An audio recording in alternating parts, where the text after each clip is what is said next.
I'm Andy Villamarzo with SBLive Sports Florida, and we're here for the Coastal, our high school sports show. And I bring in a special guest here from the Suncoast News Network. My good friend John Reynolds is here with us, and he's here to talk Suncoast football. And I like to call it the South Suncoast because we have the North Suncoast with Pasco, Hernando, Citrus, and then we got the South Suncoast. And to me, that's Manatee County, Sarasota County, and Charlotte counties. And that's where John spends all of his time at in the 941. So, John, thank you for coming on with us. And, I think no further ado, when you think of the South Suncoast, I think most think about the Venice Indians. They think about the state championships, just that powerhouse program that's been built by John Peacock over there. You're pretty well connected. How are you feeling about this team going into this season? I mean, it's very easy to be optimistic about Venice this year. I mean, obviously the success they're coming off of didn't quite make it to the complete pinnacle that they wanted last year. Got to the game, didn't get the victory over Lakeland, but uh, they reloaded again. There's never a step backwards, in my opinion, with this team. They always find a way to get the best and the brightest talent, whether it's here or from afar, having guys come to the area. Uh, I think they're going to be really, really good this year. The two running back combination of Alvin Johnson and Jamaris Wilder, I think, is one of the best in the state. You can't go. They have so many weapons. I've talked to Peacock in the past about it, asking him how could you ever get the guys all in your receiving core as many touches as you want. And he always just stresses to me, it's not really about the personal stats. We want to win ball games, so it's just whoever's game it is, whoever's night it is to have their number called on. That'll be who'll be making plays when you talk about Charles Lester, as a Carl Lewis, Jace Barksdale. You got Matulovic coming back for another year. So it's just like a plethora of 4 or 5 star talent that Venice has each and every season. And Peacock, just touching on him, and definitely interesting guy when we're talking about head coaches in the high school football world. And I took a tweet for something more of like maybe they'd be facing another team, and maybe some can consider it a slight, maybe some can consider it like maybe the best couple teams do reside over in Venice. But he put something out there: come and watch the best two teams in the area go at it. And he did basically confirm it's our varsity versus our JV. Putting something out there like that is a little controversial, but I mean, obviously, someone like Peacock, he doesn't mind a little controversy.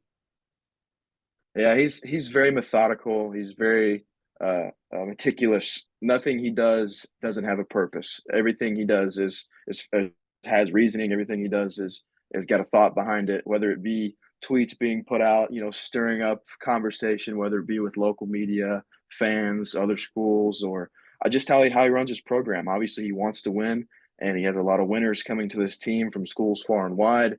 And I mean, he said it himself before. He's not going to apologize for having a winning program, and he's not going to apologize for players wanting to be a part of that winning program. So he's like you said, he's one of a kind individual. He's always been kind to me and been nice to me, so I have nothing of I have nothing of ire to say about him. But yeah, he does. He's one of a kind. He runs a program like a college coach would. He runs a program like a professional coach would. He wants to get his players to the next level. He wants them to perform at their peak level, and consistency is key, and he's done that. The resume speaks for itself. Absolutely. And I was able to go to a couple Venice games last year, one against Naples and St. Francis Academy of Maryland. And just the plethora of coaches he has on that sideline. I mean, he can really play the game manager role as a head coach instead of kind of being the do all, do everything kind of head coach like you would see at most high school programs where they're very into the game. They got to almost be over every little thing. He kind of sits back with that. I want to say it's the arm here, and he's got the other hand here, kind of watching the game unfold. And when he needs to step in, he does it. So I think he's definitely one of the top minds in the game when it comes to high school football. But you did bring up guys coming from far and wide, and somebody who just came right down the road. You broke the story. Charles Lester going from Sarasota Riverview to Venice. Just how how big of an impact was that high school football wise in the Sarasota County? area. And then just what was Lester's reasons behind just leaving Riverview to go to Venice, if you got that from him? I mean, it's obviously huge. I mean, Charles Lester the third is a high-profile player of national renown. I mean, obviously now a Florida State commit, but he had guys like Coach Prime and Colorado, coming after him. He had Alabama, the best of the best, Georgia, Ohio State's. I mean, everybody that is here that is someone to say, a who's who. They were coming after him. He's a five-star individual. First and foremost, he's a five-star person. He's a great person, and on the field, both sides of the ball, he makes plays. But I think from what I've spoken to Charles about is that going to Venice from Riverview was just an opportunity for him to enter into college a state champion. I think he wants to win a ring. I think also he wants to. I mean, obviously, I think most of the collegiate level is thinking of him as mostly defensive back on the defensive side. He's spoken to me as well about wanting to improve even further as a receiver. And obviously, as we spoke before, as I mentioned before, as many talented receivers that are in that receiving core, he's going to be challenged by a lot of talented players as well. So I think a combination of wanting to get better at receiving, obviously tighten up on the defensive side because Venice's defenses have also been top of the state, top of the line, producing high caliber collegiate athletes as well. And I think just the fact of, not to say that Sarasota Riverview wasn't a winning program, but I think getting to a state championship consistently, playing for a state championship, going out at the top of your class, going to Florida State after the fact, I think he wants to have a ring on his finger when he goes. So, And they gotta throwing whoever is going to be throwing them the ball. I mean, right now they got a couple transfers in over the off season, and I don't want to make it all about Venice. We'll jump into these other schools, but they got a quarterback battle that's going on between Jaden Glasser, who came from South Plantation. They got Ryan Downs, who came over from IMG Academy. Just what do you know about that battle ongoing? Is it still a battle? Has somebody kind of jumped out in front? And I mean, who should we expect to start for the Indians when they kick off this season? and that's the thing too. I mentioned all those guys beforehand. We talked about all the weapons. We didn't even mention that they have two brand new quarterbacks, vying for starting time. Jaden Glasser from South Plantation, Ryan Downs coming from IMG Academy. From what I understand right now, it's still an open race. I mean, Peacock is pretty set in his ways about that. He doesn't really announce a starter till the closest to the time, which now we're 10 days away from kickoff classics. So I think right now it's still a two-horse race. I would imagine that Glasser probably gets a lot of the playing time starting out. Obviously, I mean, he's put together like a tank. He runs the ball well. He's just hard to bring down. He's got a big arm, a live arm. But in the same aspect, I've heard that Ryan Downs, from what I've heard, I haven't got the opportunity to actually see him in practice, but from what I've heard, he has got a cannon as well, and he's still got a couple of years left of eligibility. So I think Glasser as the senior will see a lot of the time, a lot of the plays, a lot of the snaps. But then Downs is obviously, if you have that 1-2 punch, you can never go wrong with that. And I think Peacock is also one that's never gonna, set in stone. Say a guy has got that job for all 12 games of the season. If he sees a team or sees a matchup that he likes that Downs will be better at than Glasser, if he thinks Downs will have a better game, he's going to switch and he'll make that decision. But from my opinion, I would think Glasser will start out, and I think Downs could very easily make impacts in portions this year, but definitely, obviously, next year will be his time to shine. But I think Glasser, for right now, is kind of the key man under center. And I mean, the road to the Class 4 state championship, obviously, last season, Venice got edged out by Lakeland 21-14. Tight game. Lakeland and Venice both have, almost from what I see, have been keeping tabs on one another just to see where I'm predicting a rematch between these two teams. I think it's almost destiny at this point because of the way these two programs have continued to really kind of keep up with the Joneses with one another. I mean, do you feel like that's kind of Venice's focus is maybe a rematch with Lakeland because of how it ended last year? And I mean, is there anything short of winning a state championship that would satisfy this program? Oh yeah, I think winning it all is the entire goal for them every year. But yeah, this year especially, coming off losing to Lakeland, I think they want to get back there and they want to win to have two in the last 3 years. I think that would be a great goal for a lot of those players. And getting back, I think you hit the nail on the head. I think it's going to be Lakeland and Venice once again, myself as well. I think it would be a really fun matchup to see, also with Xander Smith from Palmetto now at Lakeland. So getting to see him play against Venice in that fashion would be really cool as well. But I think Coach Peacock and his guys, they're always, whether it's Coach Larry Shannon, Denzel Nickerson coming over from Carrollwood Day is on staff now as quarterbacks coach. So our receivers coach as well. I think I don't think they ever commit themselves to anything short of winning a state championship. Like I said, coming off a loss last year, I would assume that motivation is even higher than before. And if it so happens to be Lakeland in that state championship again, I think they would be chomping at the bit to lay a smackdown on the Dreadnoughts. I would say. Well, I like the wrestling term. I think that would be kind of our WrestleMania type of matchup. We'd like to see Lakeland and Venice once again, main event. But you mentioned Xander Smith, obviously his old school Palmetto. And there's been some changes there. Rashad West, formerly at Lakewood Ranch, now he's over at Palmetto, and stepping in at quarterback just happens to be his quarterback that was at Lakewood Ranch, and Clayton Dees. He's a Power Five kid. It kind of talk about this program a little bit. Dave Marino, he was the head coach there. He stepped down after the season, and now he's at Cardinal Mooney as an assistant. Just the changes at Palmetto, and I mean, this team is perennially a pretty strong program, and they got a pretty good quarterback. They got some weapons. I mean, what can we expect out of the Tigers?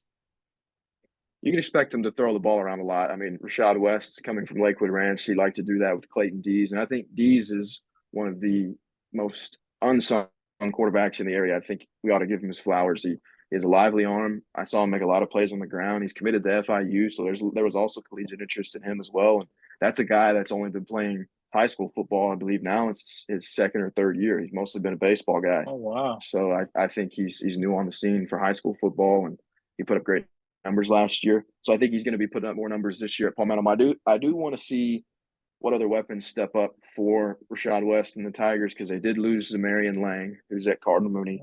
Adonis Moise is now at IMG Academy. They still have Rock Lodge, and other than that, you probably would have to dig deep and to find the next group of weapons for them to step up. So, but I think there's so many talented players at that school that, especially with throwing the ball around, you're going to see a lot of guys make a lot of plays. And with Marino leaving, obviously that's a legacy of its own. Coach Marino was a great coach, great person. But I think Rashad West and then assistant coach Matt Brazelton, I think they're going to have a team ready to compete. I think a lot of change has been made in terms of, I think from what I spoke to Coach Brazelton at the 941 Sports Zone Media Day, he was saying that a lot of the things schematically are the same. They're just a little bit differences of flair and, obviously verbiage and how things are run, how things want to be executed. But what will you see? You'll see a lot of passes. I expect Clayton Dees to be making a lot of deep ball throws, being consistently precision passer. I think it's going to be a lot of fun to watch them play. I just want to see who emerges as top threats receiving wise other than Rock Lodge.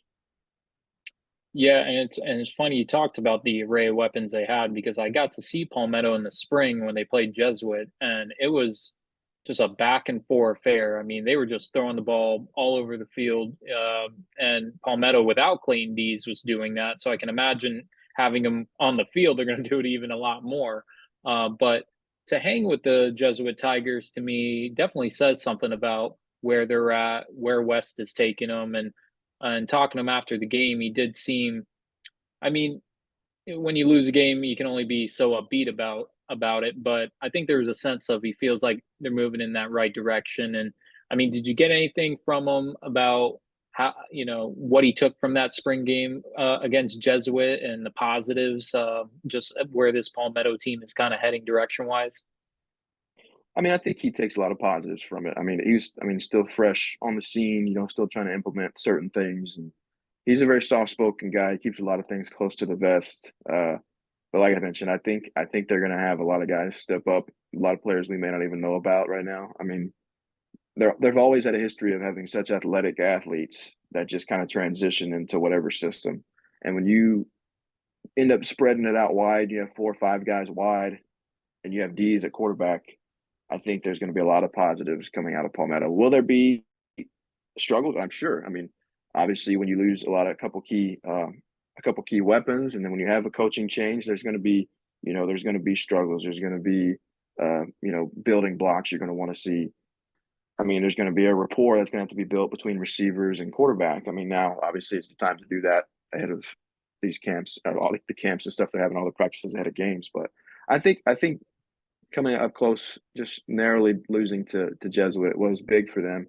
But I think there was still a lot of work to be done too. And I think Coach West, as I said, kind of a moves in silence. I think he's going to play his cards right, and I think he'll have his team ready to go.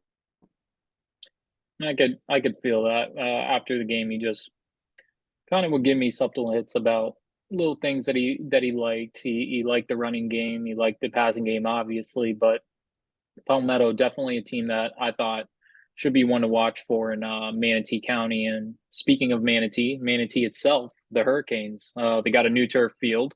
Nice new look for right before the season. They got that laid down, and Jaquez Green, I feel, is staring at possibly the best team he's had yet. I mean, what have you been able to get from Coach Green about his group and just this team, and especially on the defensive side of the ball? They got a lot of talent coming back for this season, and I think Manatee's on to something when you're talking about a team that can make a deep playoff run and kind of be. You hate to say Manatee with all those state championships is a sleeper, but they kind of are coming off a 6-4 season. I don't think anybody's expecting this team to make a serious run. I mean, and it goes in football, the annals of time, the annals of history. It's you have a good running game and you have a good defense. And I think with Manatee, when you have Ian Johnson Kelly and you have Tyreek Robinson up front, you're going to stop a lot of people run the ball. You're going to get a lot of pressure on quarterbacks. I think also too in that same vein, you have Ace Sanders as running back, and you also add Trayvon Pender coming from Braden River. I think that, as like we mentioned, we talked Alvin Johnson and Jamaris Wilder as a two-headed backfield that's going to do some damage. Manatee has Pender and Sanders, so I think both, one's more of your speed back, one is more of your, pound the rock, going to give you a lot of yardage, short yardage plays. I think they're going to do both of those successfully. Coach Green obviously played at the collegiate level, played professionally, so he's going to be able to implement a lot of schemes.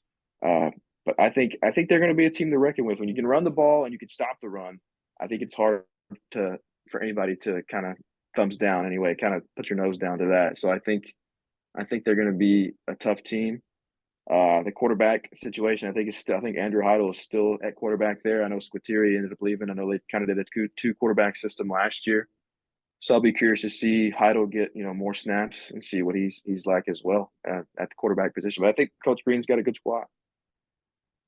And not to, or maybe I am putting you on the spot, but two platooning, just quarterbacks. I've seen some schools, and to me, this kind of was more of a kind of throwback deal. I feel like this was back in the early 2000s, and you use a good term, annals of time, but I mean, just quarterbacks being used, two of them. Coaches saying, if I got two good quarterbacks, I got two good quarterbacks, and then there's some that say, if I got two good quarterbacks, maybe I don't have any. Like, I don't have a real starter. I mean, how did you feel about them having the two quarterback system and now they're going down to one starter? I think last year it was just a lot of they ran the ball a lot. I think Squitieri was more of your running quarterback for them last year, and now he's transferred out. Heidel made a lot more plays through the air for them, if I remember correctly. So I think for them it was just a matter of one ran the ball a lot better and kind of helped you facilitate your running game, and the other one was more of your all right, we need a big yardage play or we need a first down through the air. That was your other guy. So I think for them, platooning was kind of the most you know serious way you could do it. One was your running quarterback, and one was your throwing quarterback. But you make a great point though. When obviously Manatee, that's the situation now. But when you think about teams, not to go back to Venice, but when you have Glasser and Downs, that's kind of a different platoon. You have two guys that both do everything pretty solid. That's kind of an abundance of riches. That's kind of a whole different aspect of a platooning type system. That's running out really who had the better week of practice or who serves you better in this matchup kind of situation. Whereas last year for Manatee, like I mentioned, it was this guy runs the ball well, this guy throws the ball well. So I think it just depends on the system, on the coach.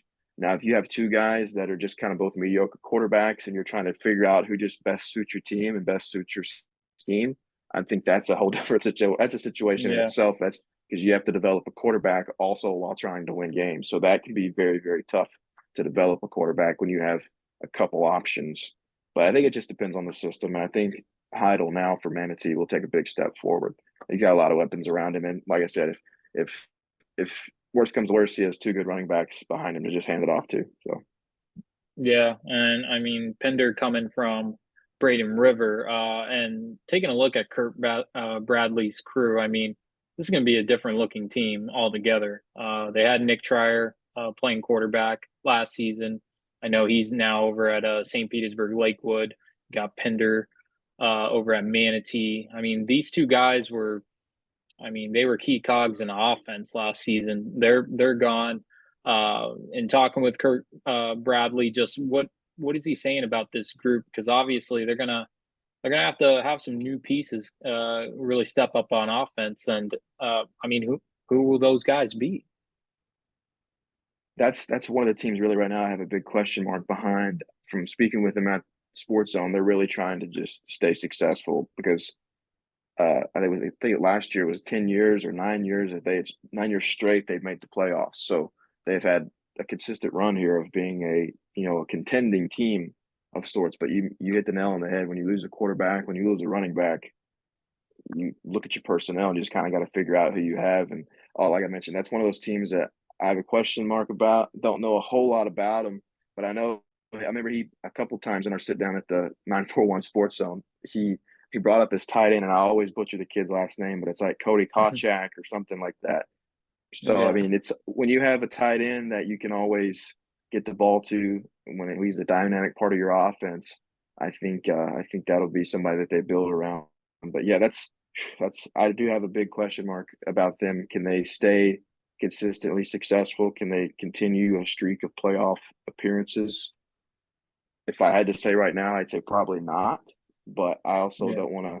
I don't want to, deny Kurt Bradley being a successful coach that he is as well. I think he could very well figure it out, and I could look like a bozo 10 plus weeks from now. So we could see. But I'd be curious to see how it pans out for them. Yeah, and I'll make the prediction on them because I don't get to see them as much as you do. So I know you wanna be able to come into friendly confines. You don't want to Yeah, be like, oh well, this is what I think, coach. And he watches this video and goes, "Is that what you really think, John?" It's like, I should have let Andy go ahead and make the prediction. But there is a team very interested, very intrigued. They're like Manatee, but not in terms of the history. Just they were winless just a couple seasons ago, and then you get a new coach, and things happen, and they went to the playoffs last year. And I'm talking about the Booker Tornadoes. Coach Little's, I mean, in one season, he takes them from no wins, just kind of a rudderless team, and they're 6-5. They're doing things. They competed in Class 2S. Tornadoes got some playmakers with Josiah Booker, and they got some transfers. I mean, this team is they're trending upwards. What are you taking away from this team? Obviously, they're another one you got to talk to over at the 941 Sports Zone Media Day. yeah. Coach Littles is a character in his own. He has a lot of passion for Booker.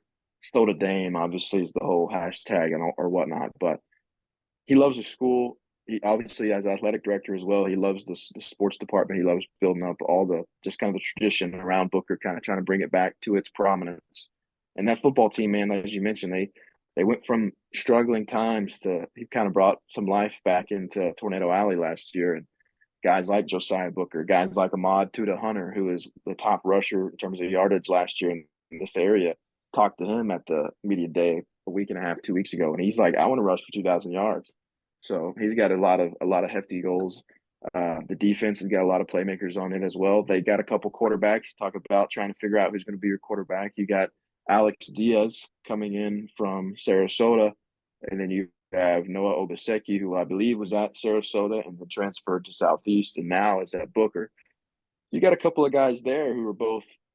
I mean, Diaz obviously is your bigger build, bigger arm, but still has a lot of athleticism, a lot of good footwork. Obaseki is kind of more your dual threat guy. So they have options as well. The running back, obviously, as I mentioned, Ahmad Hunter, you know what you're getting there. Booker really has Josiah Booker really has taken giant step. I mean, obviously seeing him last year making these huge splash plays, kind of was a burner downfield. If you needed a big chunk of yardage, that was the guy you lofted it up to. And then seeing this offseason, he's taken such strides, whether it's 7-on-7s or picking up a lot of these collegiate offers. He seems like a guy that's really emerged. I mean, alongside guys like Charles Lester that are getting these huge Power 5 schools, starting to get interest, starting to gain, an idea of the kind of player he is. And I think that's one of the things that Coach Littles is really bringing back to that program. I mean, they obviously took a giant leap in numbers. I think doubled the amount of kids that were even coming out for football, dressing, obviously on the roster. And then he's obviously trying to get that collegiate interest back, and I think it's working. So I think the culture he's building there, along with the athletes, they have a lot of guys that are 2 sports, 3 sports guys. So I told John Busoni this at the media day. Booker's a team that could very well string together 8-9 wins this season, may even become a double-digit win team if they, get hot at the right time. So Booker, I would not shy away from obviously seeing them have a potential deep playoff run as well. I like them. I like them a lot. And I feel like if there's a team that I would say maybe could be this year's version of Booker, but wasn't winless last year, just maybe may play below expectations. But this year, I mean, they got a lot of weapons, they got a lot of talent. It's Cardinal Mooney. Jared Clark has a lot of talent on this team. I mean, Teddy Foster, Florida commit. You spoke of Zamarian Lane coming over from Palmetto. You got George Leibold on that defense coming back. They got a lot of dudes, and I'm looking at this team, and I'm like, there's no way the Cougars can't be better than 4-7 from last year. I mean, they are going to be, to me, this year's version of Booker, kind of turning things around. I mean, would you agree with that?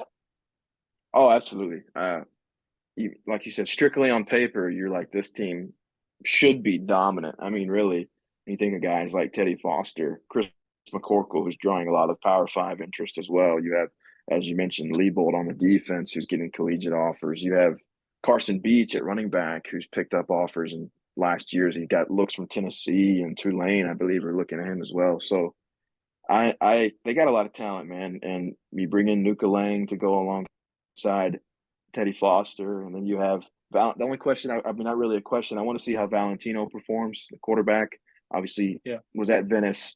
Was at Venice, winning pedigrees, played back up to a lot of really nice quarterbacks there, and Ryan Brown specifically, and then moved to Charlotte. Charlotte had some talent, whatever it was. Really, he had a solid season, just didn't work out, and now he's at Cardinal Mooney, and really in his senior season, maybe finds himself in the best position, to have talent around him as the number one guy. Obviously, at Venice there was talent there, but he never was the number one. So being at Cardinal Mooney, I mean, they get so many. That's another team too. When we were talking about Booker Yeah. having so many teams, how many teams that could string off 8, 9, 10 wins this season? I think Coach Clark. Then you add, obviously, you have Coach Haskins from ODA is still on staff again this year. You bring over Coach Marino to also help with your offensive line. They're just as star studded on the coaching staff as they are on the field. So I mean, they do lose guys like, or they lost Drip Griffin Jasati, who's at Venice, the guy we didn't mention earlier. So that was kind of a Swiss Army knife for them. Could run the ball, play a little quarterback last year. Also was like a slot receiver type. So be curious to see what they do without him. But they still got so many guys. Bring it when you swap out like Jasati for Zamarian Lang, that's still a pretty decent receiver to have in the fold. And Johnny Antonucci played a lot of quarterback for them last year as well. I want to see he could very easily slide into maybe some kind of offensive Swiss Army knife kind of role for them as well. So they got guys, man, and then Leibold on the defense is really an anchor for them too. So when you have talent, you have talented coaches, and you're in an area where there can be a lot of games to be won. They very well, as I mentioned, could be an 8, 9, 10 win team too.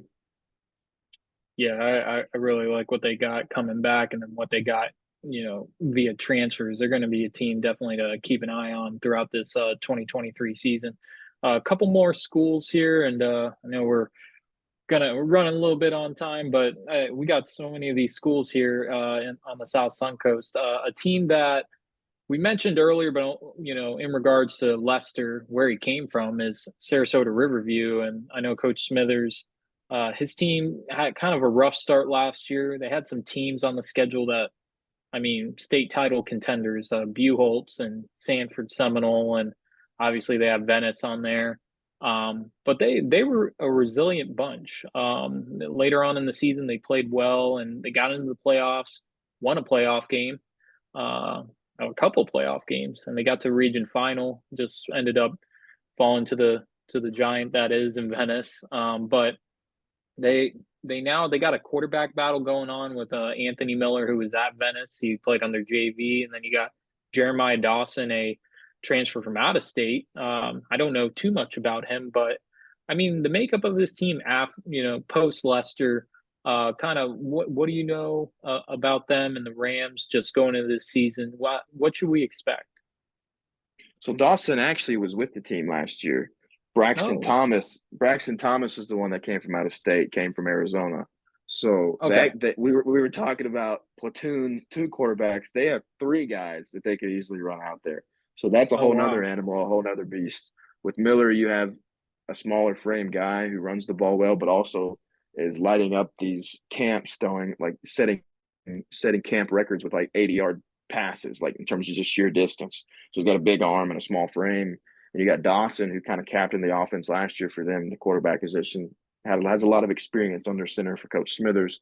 And then you have Braxton Thomas, who is kind of this unknown for local media here, coming from Arizona. Obviously, a drastic change in location just in terms of sheer miles, and then obviously climate wise, it's a whole different weather aspect in Arizona compared to here. But from what I've heard about him, he very well. There's a lot of people that have a belief that Braxton is one of the top arm talents in the state as well. So Yeah. I haven't had the chance to lay eyes on him yet. I don't think he played in the spring game. I think it was just Dawson and uh, Anthony Miller that split time in the spring game. But Yeah. uh, I think they got so many guys too at the quarterback spot alone. I think losing Charles, that is obviously the huge question mark. There obviously is a huge hole there. Who's going to step up at receiver? Obviously, you have Anthony Campbell, the son of Ant Campbell, the receiver coach. Let's take a step forward this year. The defense, I mean, let me go back to the offense actually. DJ Johnson, obviously the running back, is going to probably carry a lot of the load for them. I know Yeah. he's starting to get to garner collegiate interest as well. So I think when you do lose Lester from a receiver standpoint, you kind of think of the personnel there, but then you just can revert back to Johnson being a bell cow for them and making a lot of plays. And I think he's also playing some defense this year as well. Had an interception in the spring game, and I think what was his first couple snaps on the defensive ball side of the ball in a couple of years. But they lose a couple guys on the defensive side too that made a lot of big plays for them. You lose Scooter Trotman, who played some running back for them, but also played a lot of safety for them. I believe, if I'm not mistaken, I could be wrong in this. I think both of the Abner brothers graduated. They run the defensive line, so that's a big hit as well. But they got so many talent. I mean, Coach Smithers always finds a way to bring out a lot of players best. I mean, you may not think of a lot of them going into the season, but by the time the season's over, it's like, okay, like last year, DJ Johnson kind of stringed together a few games. Like, okay, this guy is one of the top running backs in the area. But going into the season, you may not have thought that. So I think losing Lester's big for them. I think also losing a tight end, Luke Petita to Holy Cross. I think that's a position that maybe goes unnoticed. He did well for them last year, whether it was blocking in the running game or also picking up a few touchdowns through the air. So I think losing kind of your cornerstone tight end could be a big loss for them as well. But it just matters who emerges as the quarterback. We were talking about the questions of having two options. When you have three guys back there, that's a whole other animal. So Yeah. it's going to be Hey, fun to watch to see what happens. well, one person I would not want to be is Coach Smithers. Obviously, he's got a decision to make, or maybe he doesn't, and he just decides, hey, three plays, I could have three different dudes. I mean, that's Very well. a good problem, bad problem. I don't know. It can be any one of the two, and you could pick any one of the three. Sounds like he probably can't go wrong, but we'll see. I mean, we'll see who emerges. And another team I wanted to touch on out of Charlotte County. They had a good season. Port Charlotte, coming off a 7-3 season, just they lose their quarterback, but they bring back a lot of talent to this team. Ed Greer at running back, and you got Jamal Streeter, wide receiver, Myron Charles on that defensive line. Coach Ingram there just, I mean, he's got a pretty good group coming back. It's just who do you put under center? And I mean, I know you got Guerrier, but you don't want to use Streeter and some of those talented receivers they got. So I imagine somebody's in line to take the helm.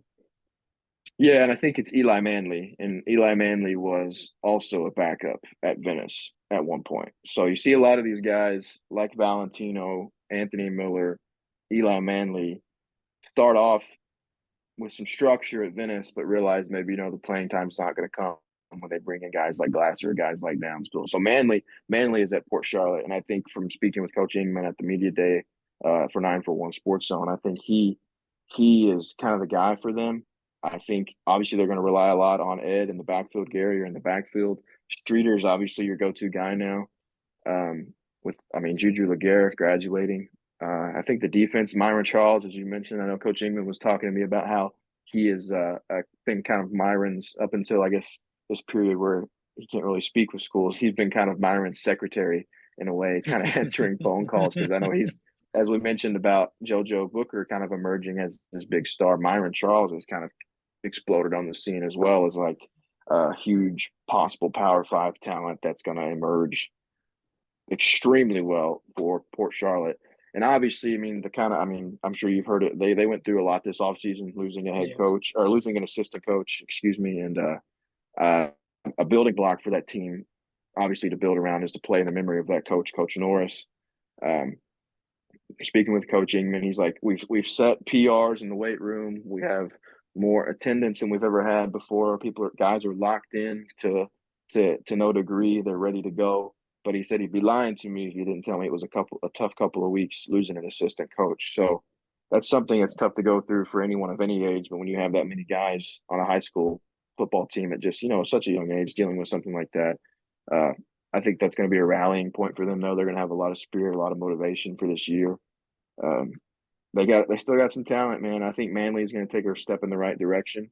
From everything I've heard about what Coach Ingman has told me, he seems like he's kind of adapting well. Squitieri from Manatee, I believe, was there. He had transferred to Port Charlotte, but from speaking with Coach Ingman at the media day, he's since transferred out. So they had a 2-quarterback system they were possibly thinking of working with as well. But now it seems like it's all Eli Manley's job. So we'll see what they emerge as, because they're going to have, like I said, they're going to have a lot of talent as well. They got a lot of guys to throw the ball to. It makes it easy for a new quarterback to come in there when you can have 3 or 4 guys to throw it to, and you got a solid running back behind you and a defense captained by Myron Charles that can easily flip the field for you. So Sounds like the recurring, I will say, good problem is a lot of quarterback battles and a lot of teams probably looking at using their quarterbacks. So definitely something to watch for here throughout the season. Okay, I'm gonna wrap it up with give me a bold prediction. Give me a team that we haven't already mentioned that we need to keep an eye on, and one player that we haven't mentioned that's going to be your kind of you feel like he's going to come from under the radar. I think bold prediction would be, I think both Cardinal Mooney and Booker both win 9 games. That'd be my Okay. bold prediction. Actually, I'll even make it more bold. I think Cardinal Mooney and Booker both win 10 games. There we go. All That's right. more sexy. That's more sexy, I guess you could say. Get to the even 10. I think both of those teams win 10 games. A team we haven't talked about, a school we haven't talked about that I think is going to be formidable. I know they're a bit on a smaller scale team, a Sunshine State athletic team, SSAC team. I think Outdoor Academy is going to be very solid. Outdoor Academy was 9-1 last season. Only loss came to St. Stephen's late in the year. Ran the ball like nobody's business. Had a lot of Yeah. guys. Had some Oh yeah. bruisers running the ball. They didn't throw the ball a lot because they didn't have to, because they had a lot of guys just eating away at Yeah. yardage. They run a lot of schemes at you. They flip a lot of stuff. They throw some stuff out there you've never seen before. Coach Rob Hallway is, from what I've spoken to him, he was obviously very pleased with last year's team. Came up short, obviously, so there was disappointment at the end of the year. But he's told me from text conversations, they're big. They got a lot of guys. They got some, dudes up front, like some monsters up front on the offensive line this year. He said they're big, they're bad, and they're better than last year. So I think when you're 9-1 and you have a couple of guys graduate, I mean, some guys that made some key plays offensively and defensively graduate, and you can come back the next season off a 9 in 1 year and say we're bigger, badder, and better. I don't wear glasses, but I throw my glasses on and keep an eye on them. But because I think they're going to be pretty tough. There you go. I would keep my eyes on Out of Door Academy. I think they're going to be very solid. The Thunder are. And it's just a cool school too. It's a cool environment to go to games. They have a lively fan base. It's not a huge crowd, but it's an attentive crowd, and their environment there is great. They have a lot of promotion. The games are free to go to. They don't charge anybody a dime to get in the games. So it's a lot of fun to go. Just have a good time. They have some food trucks usually always there. So it's a good group of people, a good institution, a good coach, a good team. It's gonna be a lot of good football. And then for a player that we haven't mentioned that's gonna be solid. Let me think here. I got to dial one in. Let me think. Do you have anybody while I'm thinking? Do you have anybody we haven't mentioned that you're looking at? That way I can kind of think. You know what? Yeah, I want to say Brady Hall from Charlotte at tight end, or he says he doesn't play tight end, but I know he has ability to, but more of a wide receiver kind of player. But I mean, whomever is going to be throwing him the ball, I mean, this kid looks the part. Things I've seen on Twitter through video, just he looks like he's somebody that should be kind of primed and ready for a big season here. I mean, and I feel like the Fighting Tarpons should. I mean, they were 2-7 last year. I know for Coach Metzer, that's not up to expectations for Charlotte. But I mean, if they're going to turn things around, I think it kind of starts with him, and he's got to have a good season. And I expect him to kind of bounce back and have one. So I think I have a couple here for you. I think there are also some smaller schools. We do a lot of smaller school coverage here too at SNM. We cover a lot of the SSAC schools and even the eight man teams. If you don't watch a lot of 8-man football, it it gets interesting. No. Obviously, it's a lot of quick plays. You got guys that are having to get rid of the ball very fast in terms of the rush because there's not as many offensive linemen. For Sarasota Christian, one guy that I would mention, quarterback Ben Milliken, threw for a ton of yards last year. I call him Ben Milliken. He's the middle man who Milliken because he threw for so many I like yards, that. and he has such a quick release.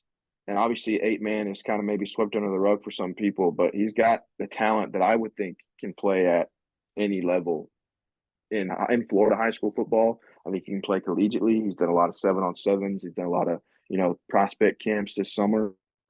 I think he's a guy that can throw it around, sling it around.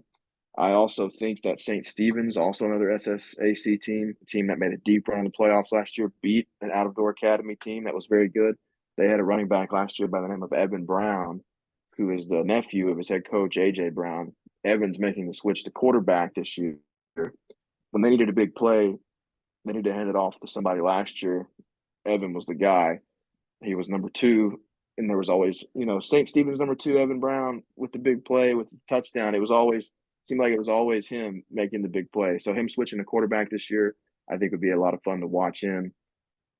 But yeah, so Evan Brown, Ben Milliken, the Milliman, who Millican, and I had somebody else say I just forgot about who I was thinking of when I was talking about some guys.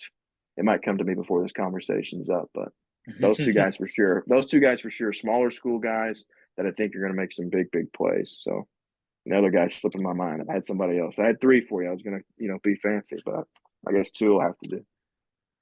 And we get so many players in our heads throughout this season. That's why, for me, Jeremiah Dawson came to mind, and I'm like, oh yeah, he was the quarterback last year. It's just so many kids come to mind when we think of like who starts for this team, who starts for that one. But we got high school football coming, and I'm sure we're going to talk again, John. It's just exciting things coming South Suncoast. I'm excited, and we got the Suncoast Media Day coming up here at the University Town Center this Saturday, and just another opportunity for the kids again, in front of media. And I mean, it's definitely just you did a media day already. You got another one here. Just kind of touch on media days. Just how cool is it for the kids to be able to go out there and just be able to talk to local media? And it was Jaden Judge. That's who I was thinking of. He was a running back at Oh, Sarasota. He was running back yes. at Sarasota. Now he's at Bayshore this year. I think he's for one person they're going to be handing the ball off to, so he's going to get a lot of touches. So I think very easily, statistically, he could have a huge year for the Bruins. But Yes. media day, I think is something that helps kids prepare for collegiate level. I mean, you may think moms or dads or coaches or whoever may be running their kids out the media day and just think, oh, it's cool that they're just simply getting to do this. Like getting coverage on TV and getting to see your son on TV is one thing. But then you think about it deeper and it's like, well, he's going to be doing this if he plays collegiately after every game, before, after every practice. When NIL starts running in, they sign an NIL deal, they're going to have to be media trained to do interviews, to discuss commercials, to whatever it is. So I think a lot of these kids appreciate it. They may not right now, but I think getting reps, getting in front of media is good for them now. I think a lot of them get very nervous for whatever Oh, yeah. reason, especially when I mean, just interviewing them at practice is kind of one thing. They're tired, they're whatever, kind of out of it. That's a whatever. But some of them get very nervous when you slap 3 or 4 cameras in front of them, you throw a desk in front of them, and there's people asking them questions. Like on the 941 Sports Zone, there was kids that got nervous, and I can understand that if you've never been exposed to it. But what better way to get used to it than to get exposed to it? So I think whether it's 941 or obviously Bill Britt, all them putting together this for at UTC, it's a cool spectacle because you go to the one at UTC. There's obviously UTC is a luxury mall. It's a beautiful place to have it. And you still have people running around, especially when it's 9 to 7 all day Saturday. And you got people that are there because there's media day going on, and then there's people there that are because they want to go into whatever hot topic and get a T-shirt. So like they may not even know anything about the high school football scene, but then they're walking by Yeah. to, oh, that's my alma mater. That's cool. What's this? Oh, this is media day. Oh, that's the quarterback from where I went to high school. This is cool. So it's like it's a Yeah. whole vibe. It's a whole experience really when you have it at such a place like that. So I think it's a lot of fun. The coaches obviously do like it because it gets teams exposure that may not have it most of the time. And when it's a full day thing, like it's going to be this coming weekend, it makes for a long day, but you get a lot of information. You meet a lot of cool people, and I think it's good all around, media and schools alike. Yeah, and I gotta agree. Already been into a couple. Kids may have everything to say on Twitter and Instagram and TikTok, but in person, and maybe that's where we get a little lost in today's world is the in person actually kind of communication. I think that's where it's kind of it's kind of different that we don't see a ton of just actual conversation going on between the player and the media. It's kind of more of a what do I say? What do I say to this question that I could probably answer easily on social media, but with a person, with a camera, with a just video rolling, like I'm freezing. I'm freezing up. So it is fun. It's interesting. It's all the words that go into just it's something cool, but they probably look back at it and say, "Man, I can't believe I acted like that. Like that should have been something I could have answered pretty easily now."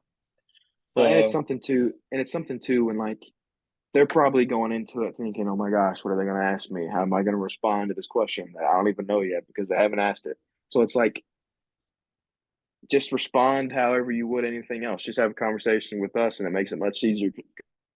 Some of us, I mean, have questions prepared, but there may be schools going into conversations that we may know less about than others. So we have to dig a little deeper in the bag of questions, or maybe dig a little deeper into just find information.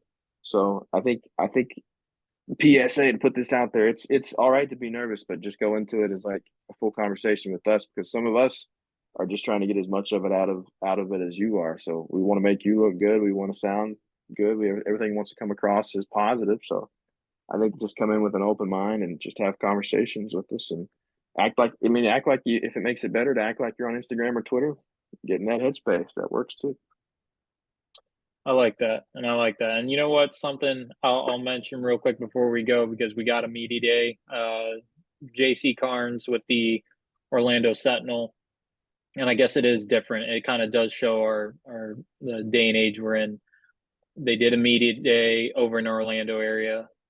talked to some kids, talked to a ton of kids, and they're wearing the uniform of the team they're thinking they're going to be with. And then a week later, he finds out some of those kids that were in that media day that he interviewed are now at another school. And I said, that's nuts. That was my first reaction. And then my second reaction was actually an analogy I think a couple people thought was funny, but I said, man, Yeah, I it's saw this like, one. yeah, I said, it's like going on a date or meeting the parents of your significant other, and then you're going into it knowing you're going to break up with them. Like, Yeah. why even go to it if you know you're not going to go through with it? So it's like, And that's a whole nother conversation we can get into about the whole oh yeah, transfer. I mean, it's but when it comes down to a point now where it's like now you're a week removed from a media day, 10 days from starts of the season, it's like that's kind of a little bit more not shady, but that's questionable when it's closer to the season like that. But yeah, that's I couldn't imagine going to this media day Saturday and asking kids questions, and then the very next Friday, the kid that I asked about is playing something else or playing for somebody else. That would be weird. So I get to see where that's a kind of tough to point your question, kind of build a question, and then that person is obviously not going to be there in a week. So well, interesting times, but we do have high school football coming up here, and John is going to be on the beat there in Sarasota, Manatee, and Charlotte counties. John, thank you so much for coming on with us, and I'm sure I will see you at a game. I won't be at probably too many, but over in your way. But I'm going to do my best. I'd like to get over to Venice, Port Charlotte, Manatee, make my way over because it's always one of the most beautiful places in Florida, in my opinion, is the Suncoast, South Suncoast area. yeah, I love it down here, and I appreciate you having me, man. What you do with SB Live is great. All the coverage you guys provide is really really cool. You guys cover a lot of ground. I know here I'm like, oh, I cover 23, 24 schools, one man band in it, through three counties. But then I look and see what you guys are doing. You guys are very widespread too. So yeah, I appreciate you letting me come on here and talk my talk about my nonsense opinions about some of these schools here who I say I have questions about, and then they're probably gonna throw pie in my face, throw egg in my face, and be great. And there's gonna be schools there. I probably just cursed and jinxed Cardinal Mooney and Booker by saying they're going to have 10 wins, but we'll see. That's what the conversations and podcasts and rhetoric like this are all about. So That's what we're here for. We're here to make predictions in our rankings, and then absolutely, eventually, boom, right in our face. So, exactly. well, that's John Reynolds of the Suncoast News Network. John, thank you once again, and we'll see you down the road. Absolutely, man. See you soon. Thank you.